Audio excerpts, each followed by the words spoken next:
श्रीमती अर्चना पांडे जी, लखीमपुर। राधे राधे। राधे राधे। आदरणीय महाराज जी, आपके चरणों में कोटि कोटि प्रणाम। महाराज जी, बिना किसी दोष अथवा अपराध के कोई मनुष्य यदि सार्वजनिक एवं व्यक्तिगत तौर पर जीवन में किसी का अपमान करता रहे तो अपमानित व्यक्ति को क्या आचरण करना चाहिए?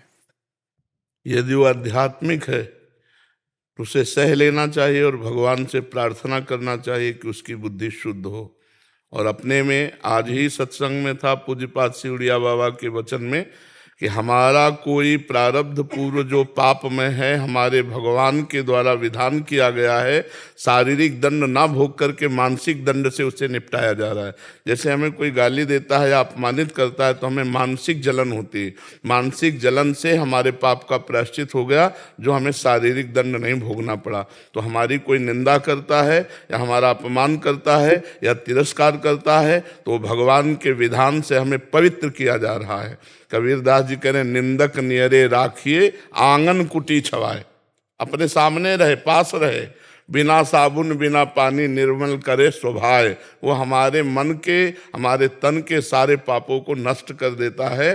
जो श्री प्रबोधानंद जी महाराज कह रहे सम्मानम कलयाति घोर गरलम नीचापमानम सुधा श्री राधा मुरली धरो भज सखे वृंदावन मात्यज। सम्मान विष है जो हमारे पुण्यों को नष्ट करता है, और अपमान अमृत है जो हमारे पापों को नष्ट करता है और पुण्यों को बढ़ाता है। इसलिए मुझे जो आध्यात्मिक है उसे सहना चाहिए, और जो एकदम सांसारिक है तो सहेगा ही नहीं, वो प्रश्न ही नहीं करेगा, तो सठे साठ्यम समाचरित, वो दुष्ट के साथ दुष्टता का ही व्यवहार करेगा। लेकिन आध्यात्मिक ऐसा नहीं। करत जे अनसहन निंदक तिनहु पे अनुग्रह करो। जो तुम्हारे अनसहन अपमान करते हैं, निंदा करते हैं, उनको भी सह कर उसका मंगल मनावे, ये आध्यात्मिक स्थिति है। इससे हमारा मंगल होगा, हमारे पाप नष्ट होंगे, हमारे भगवान प्रसन्न होंगे। जीवन का परम लक्ष्य है भगवान की प्रसन्नता।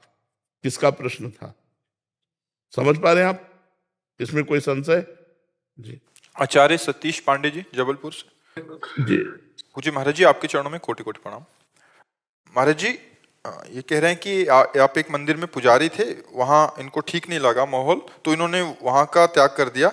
और महाराज जी इनको जानना चाह रहे हैं कि मुझे त्याग करने का दोष तो नहीं लगेगा? महाराज जी, मैंने अगर आपने इस भाव से त्यागा है कि हाँ विविध प्रकार के दोष हो सकते हैं, जैसे कोई भगवान के लिए अर्पित कर रहा हूं, उसका प्रयोग स्वयं कर रहे हैं प्रलोभनवश।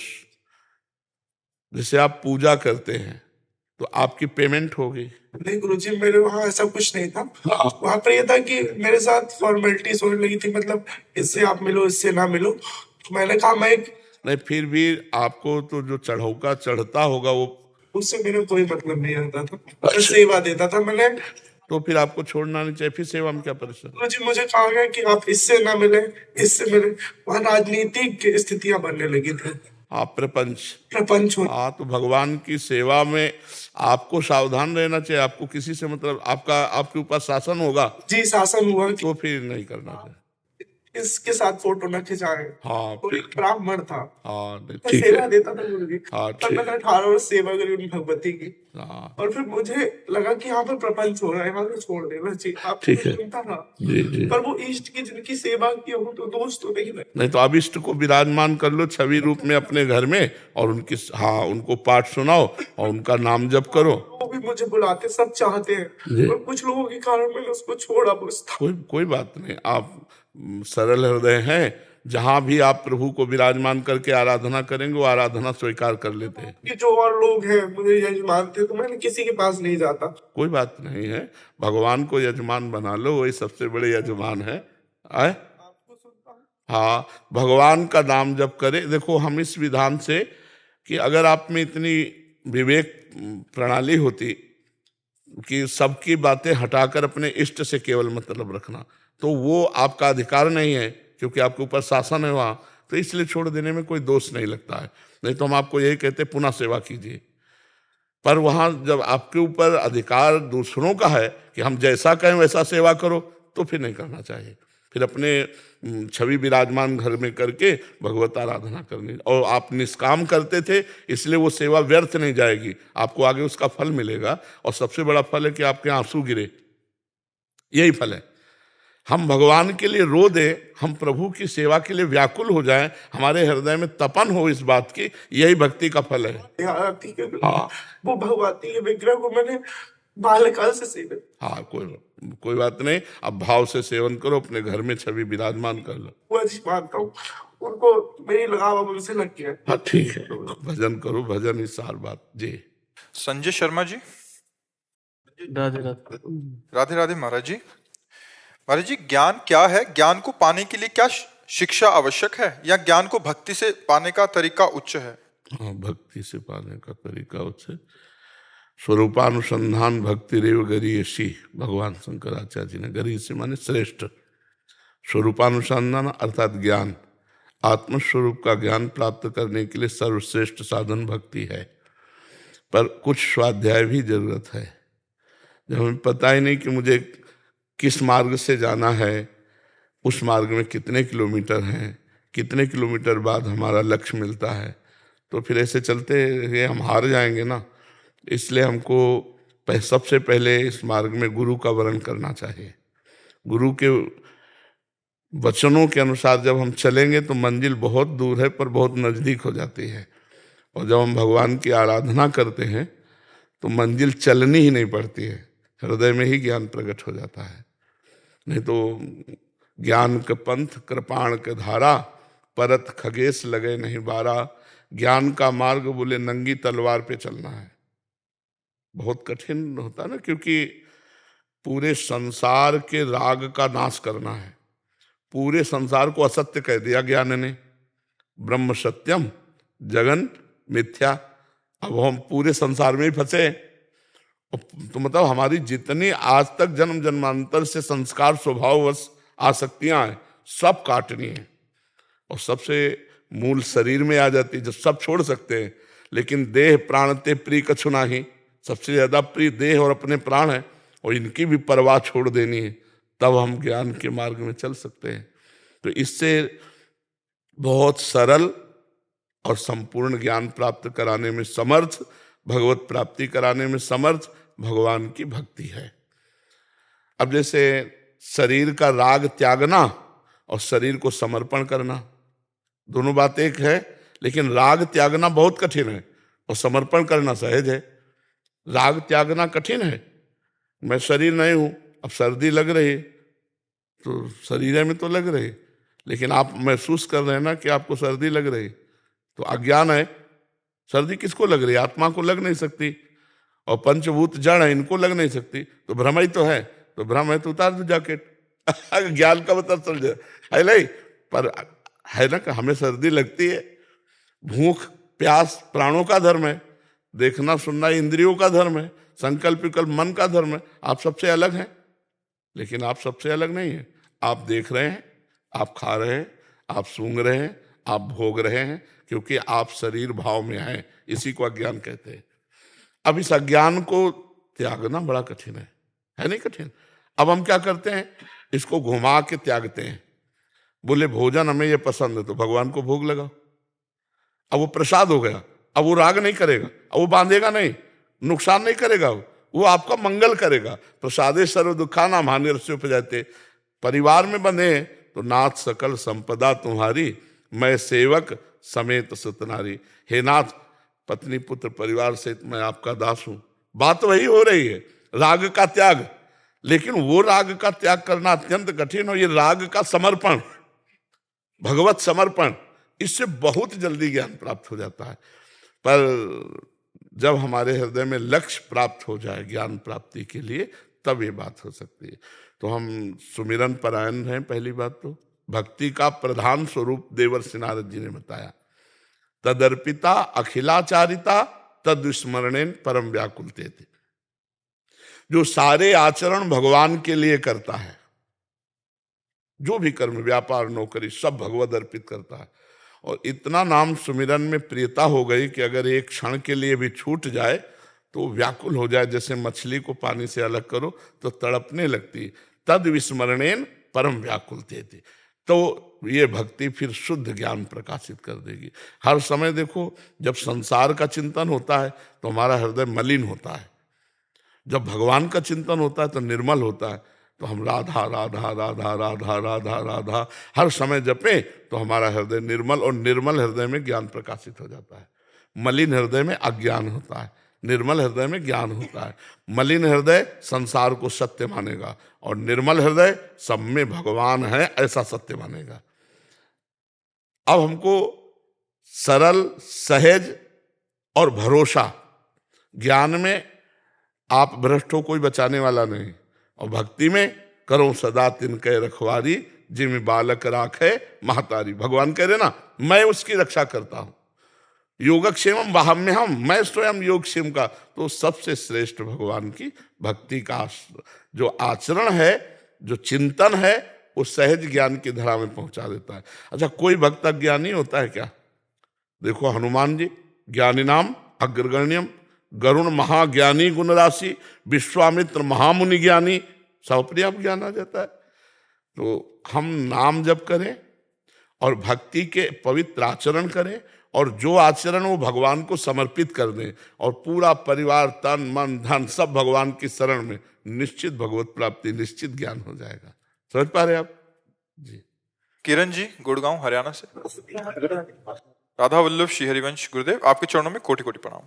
पूज्य गुरुदेव भगवान, मुझ अधम से एक संत के प्रति दृष्टि दोष हो गया था, उसके पश्चात मेरा नाम जप छूट गया। मैंने उन संत से भी क्षमा मांग लिया, उन्होंने भी क्षमा भी कर दिया, फिर भी नाम जप पहले की तरह नहीं चल पा रहा। महाराज जी कृपा करके मेरा मार्गदर्शन करें। अभ्यास करो, शुरू करो। और किसी के प्रति हम दोष दृष्टि क्यों करें? पहली बात तो हम सब गृहस्थों से प्रार्थना करते हैं कि संतों के वचन सुनो और दूरी रहकर भजन करो। उनका भी भजन होने दो और तुम भी भजन करो। सत्संग सुनो और दूरी बना लो। बहुत तुम्हारे अंदर भाव है तो शिक्षा ली है तो भिक्षा दे दो, 4 रोटी की व्यवस्था कर दो। अगर उनको भूख लगी भोजन दे दो। अगर ऐसा लगता है कि भाई तो हम वस्त्र की व्यवस्था कर दे, दूरी बना के रहो। ज्यादा संतों से ऐसा लिप्सा नहीं रखनी चाहिए, नहीं तो दोष दर्शन हो जाएंगे। क्योंकि कौन किस स्थिति में है तुम्हें पता नहीं है, या कौन आडंबर कर रहा, दम्भी है, पाखंडी, ये भी तुम्हें पता नहीं। तो हमें लगता है जब मंच पे बोला जाएगा तो बहुत होश में बोला जाता है। वो होश वाली बात सुनो और बस फिर पीछे छोड़ दो। पीछे भगवान जाने, जो जैसे कर रहा है उसको भोग मिलेगा। आप केवल मंच से सुनो, बस दूरी बना लो। ज्यादा लगाव करने की जरूरत नहीं है, भाव से लगाव करो, दूरी बना के रखो तो दोष ही नहीं बनेगा। दोष कब देखोगे? जब नजदीक जाओगे। हम कह रहे नजदीक जाने की जरूरत नहीं है। प्रवचन सुनो, सत्संग सुनो, उसको आचरण में उतारो। जैसे बैठे हो, सुना, जय भगवान, दूरी, कोई मतलब नहीं। तो इसलिए हमें लगता है दोष दर्शन बचने के लिए हर गृहस्थ को चाहिए, गुरु बना लिया, मंत्र ले लिया, खूब भजन करो, चलो दूरी हटो। समझ रहे हमारी बात? नहीं, दोष दर्शन तो हो ही जाएंगे, क्योंकि तुम्हारी दृष्टि सही नहीं है और पता नहीं वहां स्थिति ना हो। दोनों बातें हैं। हो सकता है तुम्हारी दृष्टि न सही हो और हो सकता है वहां उनके आचरण न सही हो। तो इसलिए केवल प्रवचन सुनो और नाम जप करो, दूरी बना के रखो। जब बहुत काल के बाद विश्वास हो जाए कि ये भगवान के विशुद्ध भक्त हैं, तो आपको सच्ची कहते हैं, साधु ते होए नकार जाने। भगवान के भक्त से कभी ऐसा नहीं हो सकता कि जो नहीं होना चाहिए, कभी नहीं हो सकता। ऊसर बरसै तृण नहीं जामा, संत हृदय जिम उपज न कामा। भगवान के भक्तों से कभी ऐसा नहीं हो सकता। जो वास्तविक भगवान के मार्ग में चलने वाले हैं, ऐसा नहीं हो सकता। तुम्हारा मंगल होगा, तुम्हारा कल्याण होगा, पर कुछ ऐसी बाहरी बातें हैं जो हम उनको दोष दर्शन में न देखें। जैसे सत्संग हो रहा है और बीच सत्संग में रामकृष्ण परमहंस जी कहते खाने को लाओ, कुछ पकौड़ा लाओ, कुछ ऐसे, और वो परमहंस स्थिति। तो विवेकानंद जी ने कहा भी एक बार कि महाराज जी, तो उन्होंने कहा जिस दिन हम ऐसा ना करें उस दिन जान लेना कि शरीर छूट जाएगा। रजोगुण से शरीर का सेवन हो रहा है। रजोगुण अगर ना हो तो शरीर नहीं चलेगा। तो कुछ ऐसे लीलाएं होती, खान पान ऐसे, लेकिन गलत लीलाएं नहीं होंगी, तो उनमें दोष दर्शन न करे। खान पान व्यवस्था उनकी कैसी है, अलग अलग संतों का स्वभाव होता है, प्रभाव होता है, पर हमें लगता है दूरी बना के रखे तो ज्यादा अच्छा। आग से लिपटो मत, दूर से सेवन करो। राजा जोगी अगिन जल, परशुराम देवाचार्य जी हुए हैं, ये 4 बातें कही। राजा जोगी अगिन जल, इनके उल्टी रीति, परशुराम इनसे बच के रहिए, थोड़ी करिए प्रीति। जैसे जल है, तो अगर भंवर में फंस गए तो चाहे जितने तैराक हो मर ही जाओगे, वहां फिर कोई उपाय नहीं है। अग्नि है, दूर से सेक लो, ज्यादा प्यार करोगे फफोला पड़ जाएगा, जल जाओगे। राजा है, एक द्वार का निर्माण कराया और जो ही पर्दा हटाया गया तो राजा ने कहा वाह क्या निर्माण हुआ है, तो निर्माण करने वाले को हार का इनाम दिया। अब वो फूल गया, उसने कहा सरकार ये क्या, इससे भी अच्छा बना सकते हैं। तो कहा सिर्फ इससे अच्छा बना सकते तो घटिया क्यों बनाया, इसको फांसी में चढ़ा दो। अब संत है, कृपालु है, और आपका दोष दर्शन हो गया तो सब पुण्य नष्ट हो जाए। साधु अवज्ञा तुरंत भवानी, कर कल्याण अखिल के हानि। तो मुझे लगता है कि दूर से प्रीति करो, उनका भी भजन शुद्ध बना रहेगा और आपका भी भजन शुद्ध बना रहेगा। ज्यादा लगावपन बाहरी मत करो, अंदर से भगवान मानो, खूब बढ़िया भजन करो, कोई परेशानी नहीं। बाहर से लगाव करोगे तो उनमें भी दोष हो सकता है और आप में भी दोष हो सकता है, इसलिए दूरी बना के रखे। और नाम जप करो, कुछ नहीं, आज से शुरू करो नाम जप करना, ठीक है ना। ये बात भूल जाओ कि तुमसे कोई अपराध हुआ था, अब भजन शुरू करो। यशिका जी हरियाणा से। जी राधा वल्लभ श्री हरिवंश गुरुदेव महाराज जी, आपके चरणों में कोटि कोटि प्रणाम। महाराज जी मेरा प्रश्न है कि स्वप्न को लेकर है। महाराज जी मुझे स्वप्न में भूत और भगवान एक साथ दिखते हैं, मैं ऐसा कुछ खास हमें ये भूत भावन भगवान, भूत भावन भगवान और आगे शंकर, भूत जब हम उच्चारण करते तो भूत भावन भगवान, अरे वही सब है, कोई दूसरे नहीं है, वही चराचर जगत बने हुए हैं।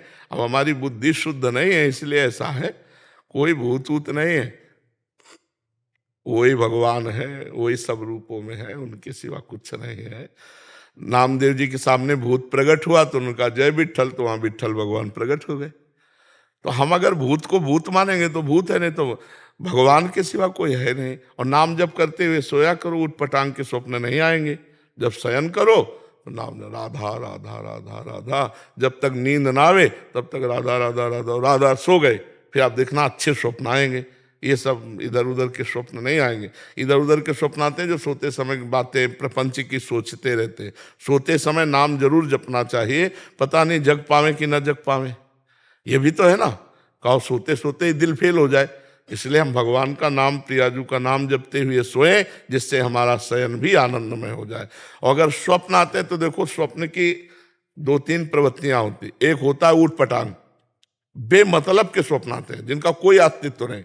और एक होता है जो हमने पूर्व में किया है उन संस्कारों से होता है। और एक होता है आगामी जो होने वाला है उसका संकेत।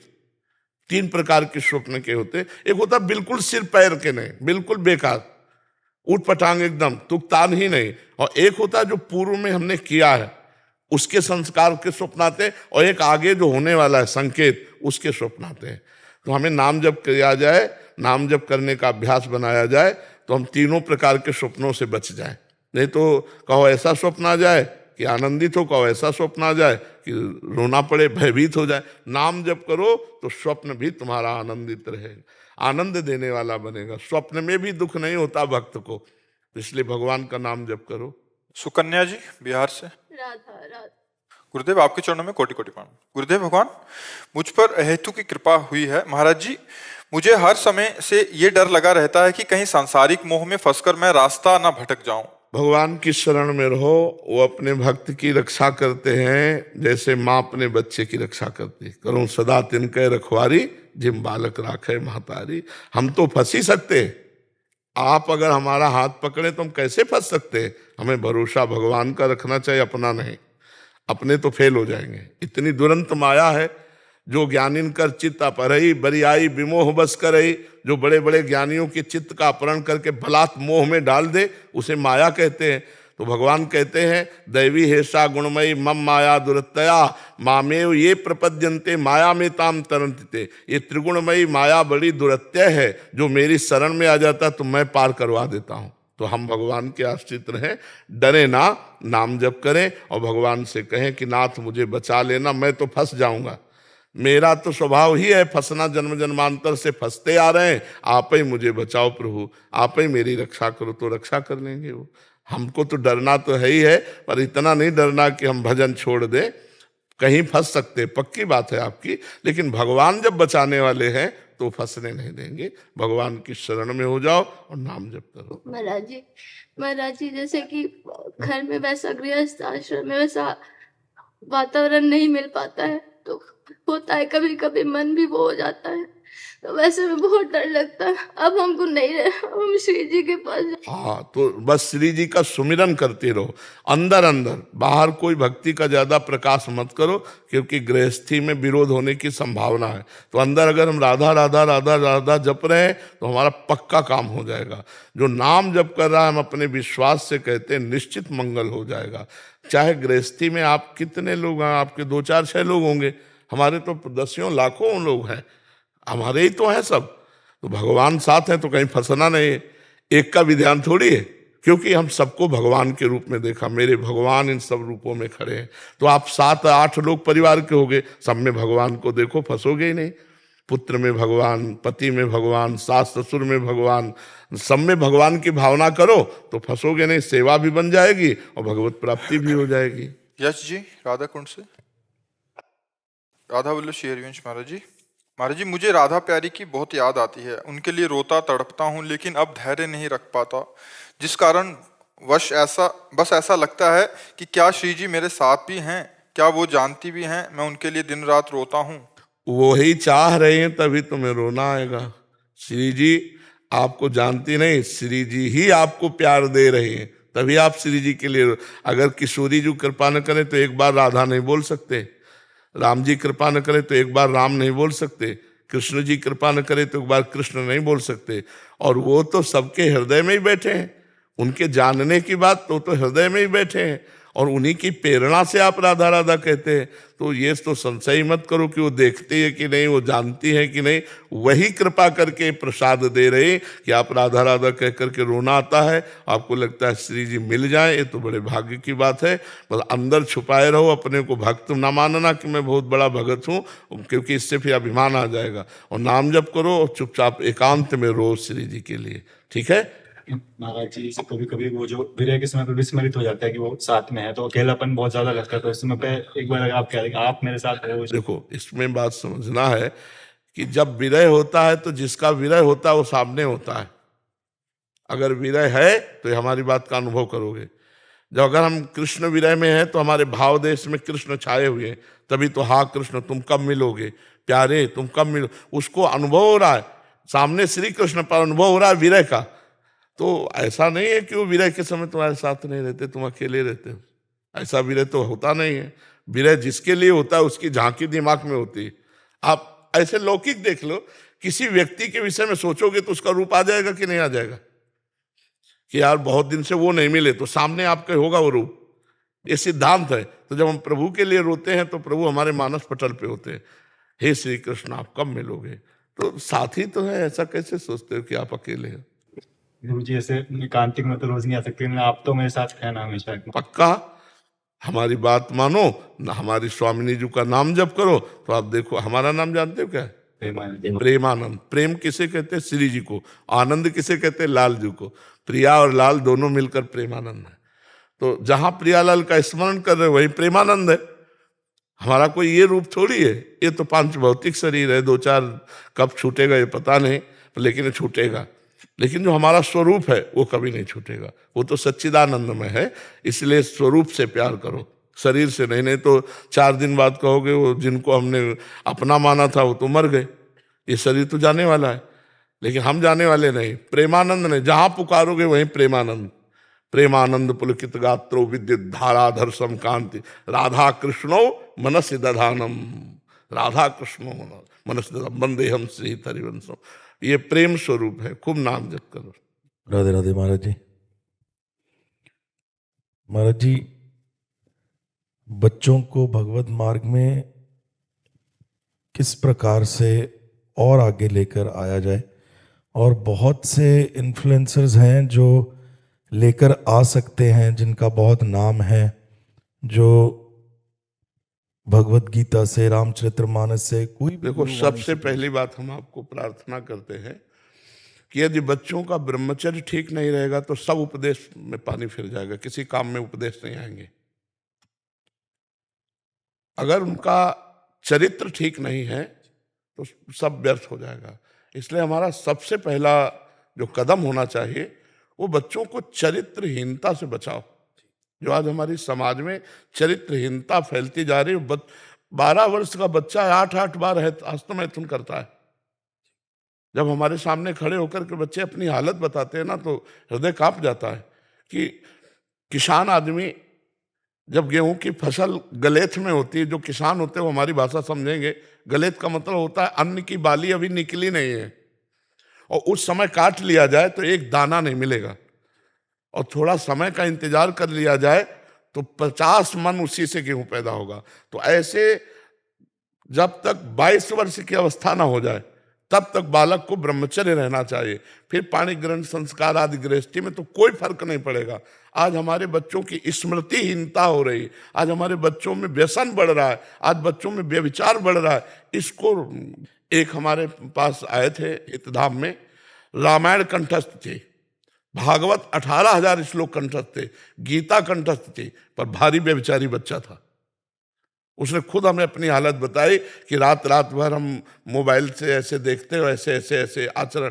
तब हमें लगा कि गजब है, रामायण कंठस्थ है, गीता कंठस्थ है, बच्चे हैं कंठस्थ करा दिया गया, लेकिन आचरण।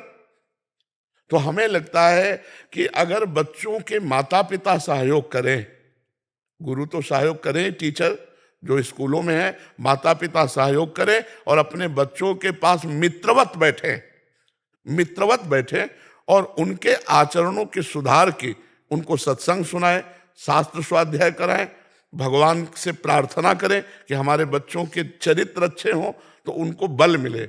और 30 मिनट नाम जप करवाएं, 30 मिनट केवल नाम जप कराओ। फिर आप देखना 30 मिनट बैठ करके जो नाम उनको प्रिय लगे या आपको जो प्रिय लगे या जो गुरुजनों ने दिया है उस नाम को हम जपें और थोड़ी देर बैठ करके गीता भागवत अर्थ सहित घर में हम अपने सुनाएं, तो हमारे बच्चों के संस्कार बदलें। इतने बड़े बड़े मोबाइल हैं, स्मार्ट मोबाइल, घर में टीवी है, माता पिता विलासी हैं, तो बच्चों के संस्कार भ्रष्ट होते चले जा रहे हैं। तो केवल स्कूल से बच्चे नहीं सुधरेंगे, घर में भी सुधार होना चाहिए। अगर पिता शराब पीता है तो बच्चे को कैसे आचरणहीनता से रोक पाएगा? गंदी गंदी बातें आप करोगे, दृश्य देखोगे तो बच्चों में वही संस्कार, वो छोटा नहीं है, उसमें संस्कार पड़ रहे हैं। तो माता पिता सुधरे और अपने बच्चों को सुधारने का सहयोग दे तो हमारी समाज सुधरे बच्चों वाली, नहीं तो बहुत बुरा गिरते चले जा रहे हैं। अभी कोई अवस्था नहीं और बॉयफ्रेंड गर्लफ्रेंड बनाए घूम रहे हैं कि अरे ये जीवन तुम्हारा, हमारे राज्य के काम आने वाले तुम हो, तुम्ही में कोई एमएलए बनेगा, कोई मुख्यमंत्री बनेगा, कोई प्रधानमंत्री बनेगा, कोई डॉक्टर बनेगा, कोई मास्टर बनेगा, और तुम आचरणहीन होते जा रहे हो। क्या होगा हमारी समाज में? क्या होगा? आचरणहीन चाहे कोई हो, हमारे राष्ट्र की सेवा नहीं कर सकता, शोषण जरूर कर सकता है, सेवा नहीं कर सकता है। जो चरित्रवान है वही बलिदान देने के लिए तैयार हो सकता है, वही दूसरों को सुख पहुंचा सकता है। तो हमारी नई पीढ़ी बहुत गिरावट में जा रहे हैं। छोटे छोटे बच्चे व्यसन करने लगे, छोटे छोटे बच्चे व्यभिचार करने लगे, हस्तमैथुन आदि के दोषी हो रहे। हमें लगता है माता पिता, टीचर और बड़ों को मिल करके संभालना चाहिए। इस विषय में कोई बोलता ही नहीं। उनकी जीवनी शक्ति नष्ट हो रही, वीर है, वो हस्तमैथुन कर रहे हैं, उनकी दशा क्या होगी? वो डिप्रेशन में पहुंच जाएंगे। तो हमारे नए बच्चों को सिखाओ। छोटे छोटे बच्चे एक दूसरे के संसर्ग से, एक 12 वर्ष का बच्चा था, उसने पूछा कैसे, ये कैसे सीखे? तो उनका हमारे दोस्तों ने सिखाया। तो क्रम बाई क्रम वो कुसंग वसात ऐसे। तो ये सुधरे तब सुधरे। ब्रह्मचर्य स्मृतिवान बनाता है, ब्रह्मचर्य बलवान बनाता है। ब्रह्मचर्य जिधर चाहो उधर आप ले जा सकते हो ब्रह्मचारी को, वो उधर ही विजयी होगा। अब ब्रह्मचर्य की हीनता हो रही। भोजन सुधरे। ये जो आजकल नए नए बच्चे पैकेटों वाला भोजन पा रहे हैं तो इनके शरीरों में बल बुद्धि तेज नहीं आएगा। हाँ, अब ये खा के पहलवान बनेंगे, ये खा के बुद्धिमान बनेंगे।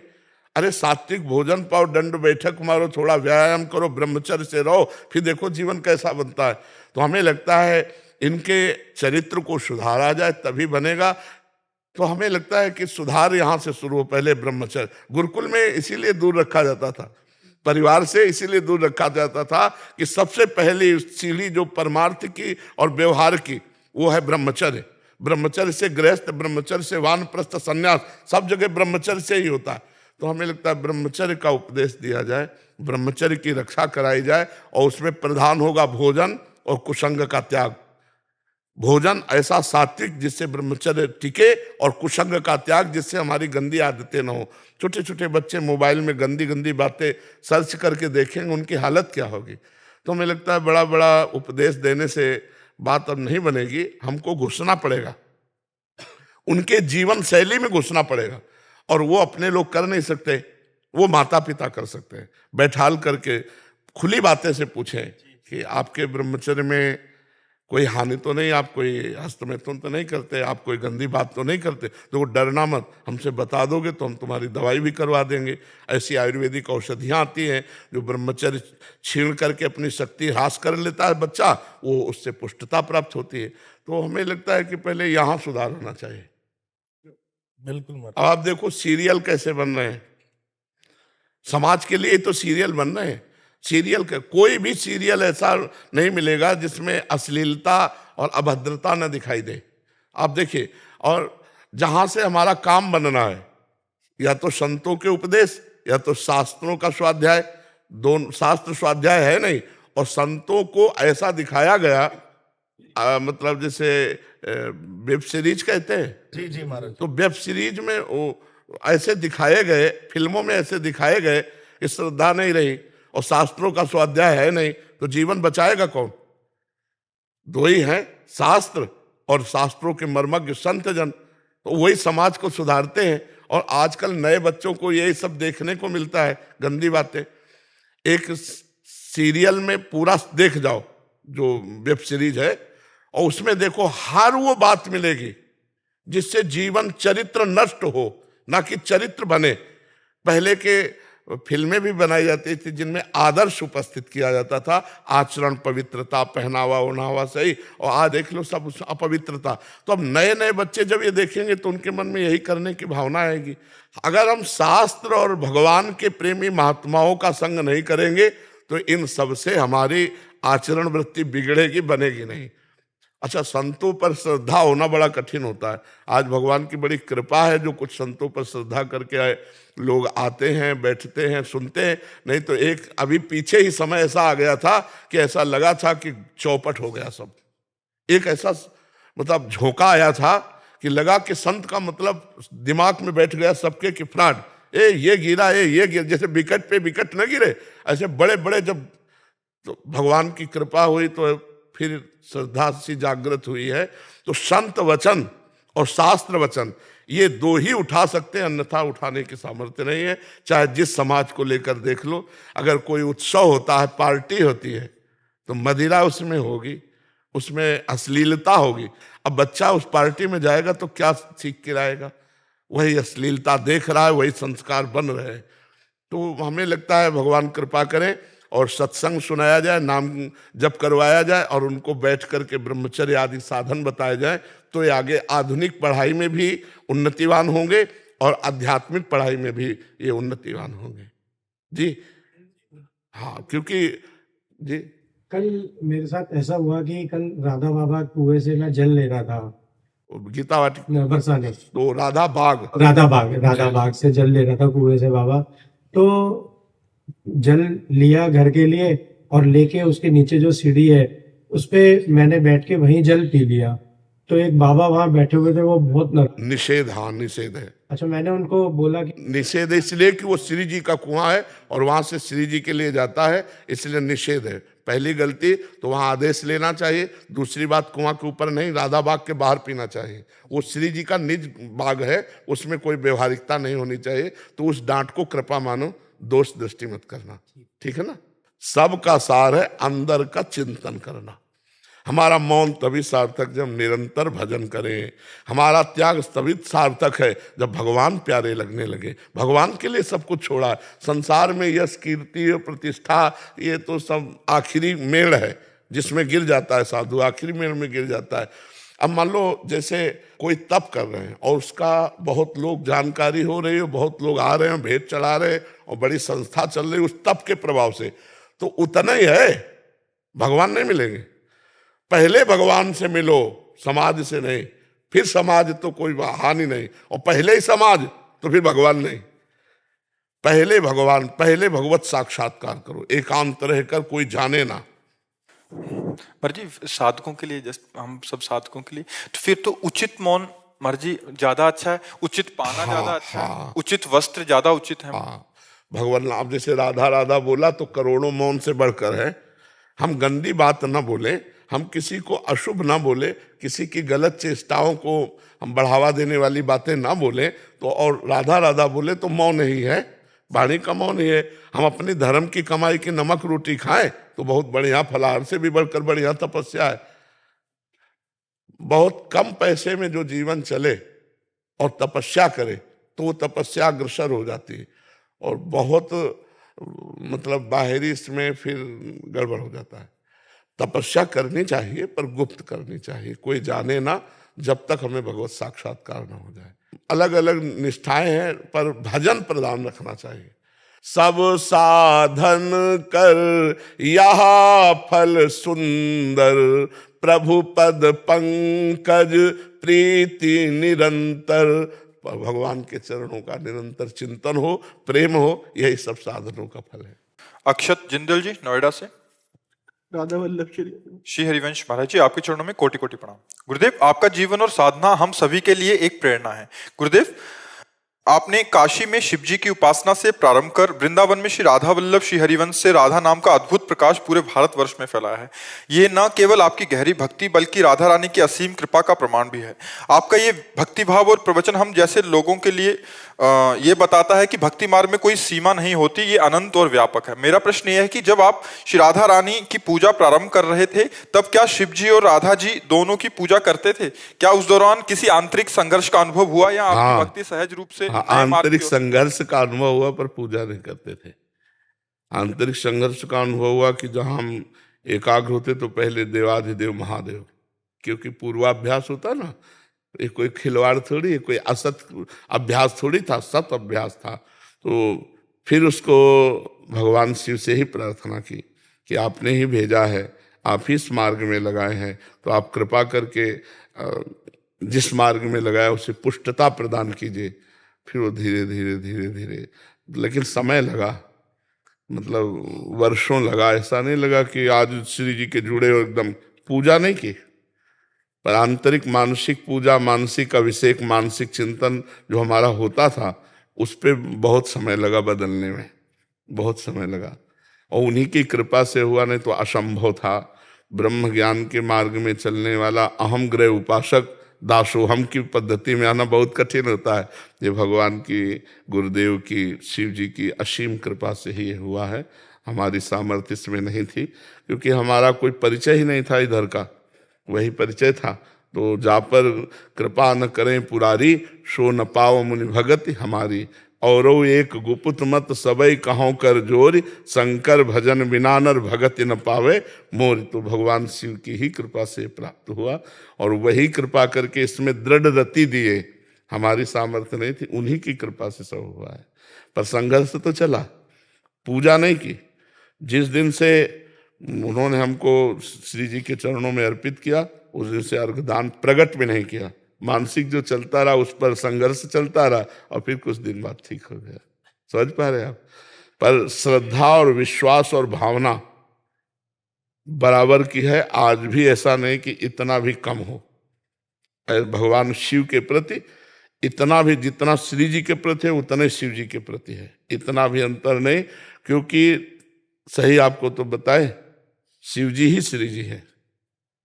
आप देवी भागवत में प्रमाण देख लीजिए, भगवान शंकर ही जो गौरांग गंगाधर हैं वही गौरी प्रिया जो हैं, और जो भगवती उमा हैं वही कृष्ण रूप में है। हम एक बार ऐसे चर्चा की थी तो एक संत आए थे, तो फिर प्रमाण लेके नहीं आए थे। और जी पहले बैच में वो चर्चा की आपने? हाँ, अगले ही 5 मिनट बाद प्रमाण लेकर कि आपने जो कहा था वो 4-5 श्लोक में देवी भागवत के, तो उस समय हमने वो तो नहीं प्रमाण करके बोला था, हमने तो अपने भाव में बोला था कि हमारे गंगाधर कर्पूर गौरम करुणावतारम वही गौरी किशोरी के रूप में विराजमान है। तब जाकर चित्त की पूर्ण एकाग्रता ऐसे हुई। ये संघर्ष तो होता ही है, क्योंकि सच्चिंतन होता है, उसको बदलने में बहुत समय लगता है। महाराज जी, यद्यपि आपको तो अनुभव होते ही रहते होंगे, महाराज जी अभी याद आती है पूर्व की, जैसे घाटों जैसे की? अब विश्वनाथ जी का प्रसाद आया, या ओंकारेश्वर का आया, महाकालेश्वर का आया, परल्यम वैद्यनाथ जी का, आते ही रहते। जब वो आएगा तब फिर एकदम मतलब हृदय शिथिल हो जाता है कि आपकी अपार कृपा, अपार कृपा बस। महाराज जी कभी आप कहते हैं मैया पप्पा की तरह, मतलब हाँ, उस मतलब समय बचपन अब ऐसे नहीं, स्वाभाविक नहीं आएगा। अब कोई आ गया काशी से ऐसे प्रसाद लेके, बिल्वपत्र ले, फिर एकदम वो पुराना, जैसे ना पुराना अभ्यास, तो वो एकदम जागृत हो जाएगा, मन शिथिल हो जाएगा भगवान शंकर के प्रतिभाव में। मोहित शर्मा जी हिसार से। राधे राधे। राधे राधे महाराज जी। महाराज जी आपके चरणों में कोटि कोटि प्रणाम। महाराज जी मेरे मन में आता है खूब दान पुण्य करूं, पर मेरी आर्थिक स्थिति ठीक नहीं है। महाराज जी ऐसे जने जिनकी आर्थिक स्थिति ठीक नहीं दान है, पर पुण्य रुपया से ही थोड़ी होता है बच्चा। दान पुण्य जो होता है ना, वो भाव से होता है। अब जैसे कभी किसी पशु पक्षी या मनुष्य को तुम्हारी शरीर सेवा की जरूरत हो, आप सेवा कर दो, बहुत बड़ा पुण्य हो जाएगा। कभी कोई भूखा है तो रोटी दाल पवा दीजिए। आपके पास जैसे कोई ठंडी से कांप रहा है और आपके पास ये जैकेट है, आप उतार के पहना दिए। जरूरी नहीं कि हमारे पास रुपया हो तो हम दान करें, नहीं। हमारे पास 4 रोटी अगर हमारे पास भाव है, तो मैं आज भूखा रह जाऊंगा और वो 4 किसी को पवा दूंगा, ये सेवा बन गई, ये पुण्य बन गया, सुकृत बन गया। धन की आकांक्षा नहीं करनी चाहिए धर्म के लिए। धर्म बहुत सूक्ष्म विषय बच्चा। अपने को जितना मिला हुआ है उसी से महान धर्म हो जाएगा, भगवान प्रसन्न हो जाएंगे। एक महाभारत में प्रसंग आता है कि एक नेवला आधे स्वर्ण का शरीर था, और भगवान श्री कृष्ण और युधिष्ठिर जी के पास से ऐसे निकला और कहा, मुदगल ऋषि की सतुआ यज्ञ के सामने आपकी राजस्व यज्ञ बेकार है। तो भगवान ने कहा, नेवले तुम ऐसी निंदा कैसे कर सकते हो राजस्व यज्ञ की? तो बोले, प्रभु एक मुदगल नाम के ऋषि हैं जिनको आप जानते हैं, और वो सीलोंच वृत्ति से जीते हैं। सील उंच, सील कहते हैं जो किसान लोग खेत काट लेते हैं, उसके बाद जो बाली या दाना पड़ता है उसको बीनना, सीला बिनना कहते हैं, वो सील कहते हैं। और उंच कहते हैं जो बाजार में अन्न जहाँ बिकता है वहाँ वो अपने सब ले गए, जो दाने पड़े हुए हैं उनको चुन लेना, उसे सीलोंच वृत्ति कहते हैं। और उससे किलो 2 किलो 4 किलो होता होगा, तो उसे पिसवा लेते थे सतुआ बनाकर, और रोज थोड़ा चुटकी भर पा लेते, तो 12 महीने ऐसे रहते थे। तो बोले एक दिन वो सतुआ पिसवा के 12 महीने के लिए रखा, उतने में ही आ गए अतिथि रूप में भगवान। तो वो इतने भूखे थे कि उनके पास जो 2-4 किलो सतुआ था सब खा गए। अब साल भर उनको भूखा रहना पड़ेगा मुदगल ऋषि को। तो जल पिलाया, वो बोले भगवान की बड़ी कृपा, आज हमारा पेट भर गया। तो वहां जो सतुआ के कण पड़े थे, तो नेवले ने कहा मुझे भूख लगी थी, तो मैं उस कण को पाया और जे ही निकला तो मैं आधा सोने का हो गया। तो मैं सोच रहा था युधिष्ठिर जी की बहुत पुण्य यज्ञ हो रही है, तो जाऊंगा पूरा स्वर्ण का बन जाऊंगा, लेकिन सब जगह लोटा कहीं इसका मतलब मुदगल ऋषि की सतुआ यज्ञ से बढ़कर तुम्हारी राजस्व यज्ञ नहीं है। समझ रहे हो? युधिष्ठिर की राजस्व यज्ञ और मुदगल ऋषि की सतुआ यज्ञ, तो सतुआ यज्ञ की जय हुई, राजस्व यज्ञ उतनी बराबरी नहीं कर सकी। गरीब अगर एक रोटी भी दे देता है ना किसी को, उसका बहुत बड़ा भंडारा माना जाएगा, और बेईमानी से कमा के लाखों को भंडारा करे तो उसे भंडारा नहीं माना जाएगा। तो धन के लिए चाह मत करो, धर्म के लिए धन की चाह नहीं है, सत्य और निष्ठा की चाह है। धर्म के लिए सत्य और निष्ठा की चाह। हमारे पास भगवान ने जो दिया है उसी से हम धर्म करेंगे, हमें धन की चाह नहीं करनी चाहिए। नहीं, धन की चाह फिर हमें पुण्य की जगह पाप में ले जाएगी। जितना धन की चाह बढ़ती जाएगी उतना ही पाप बढ़ता चला जाएगा, क्योंकि फिर हम निर्णय नहीं कर पाएंगे, धनांध हो जाएंगे। हम निर्णय नहीं कर पाएंगे कि धन सही है कि गलत है। 100 रुपया धर्म से कमाओ, 10 रुपया फिर दूसरों की सेवा में लगा दो, ये तुम्हारा धर्म बन जाएगा। और बेईमानी, घूस और पापाचरण का पैसा जहां जाएगा वहां बुद्धि भ्रष्ट कर देगा और पाप ही कराएगा, पुण्य तो हो ही नहीं सकता। पाप के पैसे से पुण्य नहीं हो सकता। धर्म द्वारा कमाए हुए 100 रुपये से 10 रुपये निकाल दो गौ सेवा, संत सेवा, भिक्षुकों की सेवा, बीमार की सेवा, वो बात मान गए। लेकिन ऐसा नहीं पापाचरण करो, इसलिए बहुत धन की आकांक्षा न करे, धर्म की आकांक्षा करे, तो धर्म से जो धन आएगा वो मंगलमय होगा। समझ रहे बच्चा? महाराज जी, अधर्म आचरण से धन कमा लिया, आपकी वाणी सुन के आज से प्रेरणा हुई कि नहीं कमाएंगे, तो आपने बोला जहां वो धन जाएगा वहां दुर्गति करेगा, तो फिर ऐसी स्थिति में वो धन का क्या करें? यहाँ किसी गौशाला? हाँ, गौशाला में दे दे, गौओं की उस सेवा में दे दे, या बीमारों की सेवा में दे दे। साधु महात्माओं को कदापि न दे, क्योंकि उनका जीवन नष्ट हो जाएगा, उनकी बुद्धि भ्रष्ट हो जाएगी। अच्छा, गाय भगवत स्वरूप है, और जैसे बीमार लोग हैं औषधि ले रहे हैं, तो संसारिक जन है, उनका कोई एकाग्रता से तो लेन देन है नहीं, और संत का एकाग्रता से लेन देन है। अगर भोजन गलत हो जाएगा तो बुद्धि भ्रष्ट हो जाएगी, भजन नहीं होगा, बस वही सुहाई देगा संसार के भोग वासना प्रपंच। यहाँ तो आपने एक बार बोला था कि कुछ ऐसी जगह भी दे सकते हैं जहाँ आपको यश की प्राप्ति ना हो, मतलब हाँ, जैसे मान लो बहुत से ब्रजवासी और संतों की सेवा होती रहती है, आप जाओ चुपचाप दे दो, जा करके काम हो जाए। और ये गलती मानो कि आगे हम पाप नहीं करेंगे, लेकिन संतों को डायरेक्ट नहीं देना चाहिए। पाप का कमाया हुआ धन संतों को नहीं देना चाहिए, नहीं तो निश्चित उनकी बुद्धि भ्रष्ट होगी, तुम्हें डबल पाप लगेगा। क्यों? और क्या, वो भजन कर रहे हैं, उनके भजन में विघ्न डाल दिया तो तुम्हें पाप नहीं लगेगा। तो इसलिए पाप के धन से तो कभी पुण्य हो ही नहीं सकता, वो प्रायश्चित है। जैसे आप दे आए गौशाला में, आप बीमार हो, वो प्रायश्चित है तुम्हारे पाप का, पुण्य नहीं बनेगा। पुण्य तो बनेगा धर्म से कमाए हुए धन के द्वारा। ऐसा हो तो फिर क्या है? ऐसा नहीं है। अवश्य में भोक्तव्यम कृतम कर्म शुभाशुभम, शुभ और अशुभ कर्म दोनों भोगने पड़ेंगे, इसलिए बहुत संभल के चलना चाहिए। शास्त्र में धर्म का कमाया हुआ 100 रुपया, उसमें 10 रुपया किसी को कर सकते हो, ऐसा लिखा। राधा राधा राधा राधा राधा राधा राधा राधा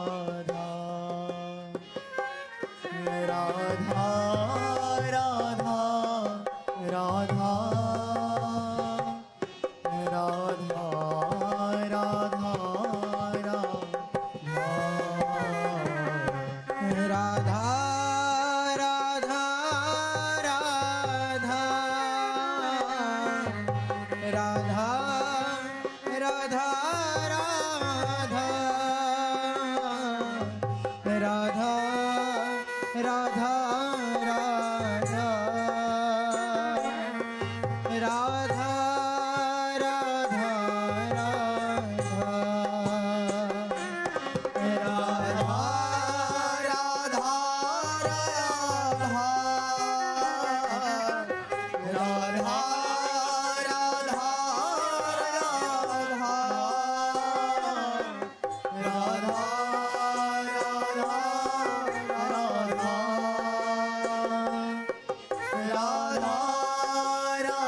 राधा राधा राधा